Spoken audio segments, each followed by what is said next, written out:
Part 5 मिठाई वाला।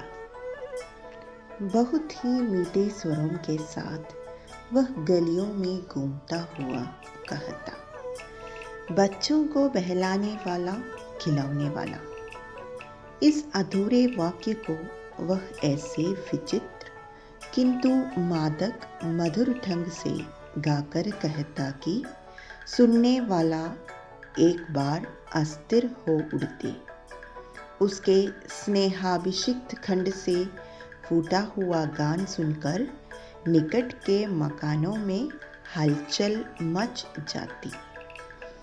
छोटे छोटे बच्चों को अपनी गोद में लिए युवतियाँ चिक्कों को उठाकर छज्जों पर नीचे चांदने लगती। गलियों और उनके अंतर्व्यापी छोटे छोटे उद्यानों में खेलते और इटलाते हुए बच्चों का झुंड उसे घेर लेता और तब वह खिलौने वाला वहीं बैठकर खिलौने की पेटी खोल देता। बच्चे खिलौने देखकर पुलकित हो उठते। वे पैसे लाकर खिलौने का मोलभाव करने लगते। पूछते, इसका दाम क्या है? ऑल इचका, ऑल इचका। खिलौने वाला बच्चों को देखता और उनकी नन्ही नन्ही उंगलियों से पैसे ले लेता और बच्चों की इच्छानुसार उन्हें खिलौने दे देता। खिलौने लेकर फिर बच्चे उछलने कूदने लगते और तब फिर खिलौने वाला उसी प्रकार गाकर कहता, बच्चों को बहलाने वाला, खिलौने वाला। सागर की हिलोर की भांति उसका यह मादक गान गली भर के मकानों में इस ओर से उस ओर तक लहराता हुआ पहुंचता और खिलौने वाला आगे बढ़ जाता।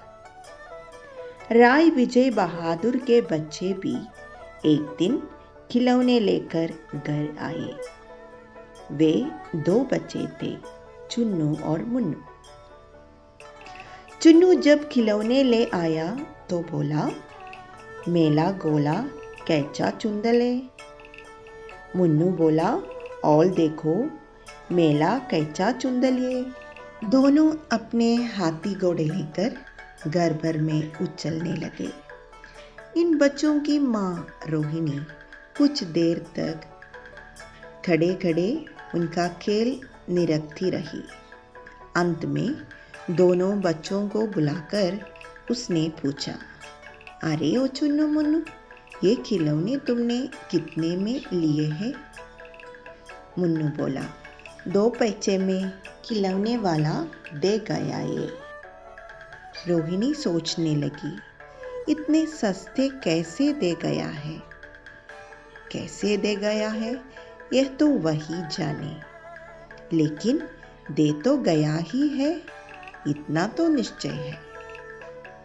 एक जरा सी बात ठहरी। रोहिणी अपने काम में लग गई।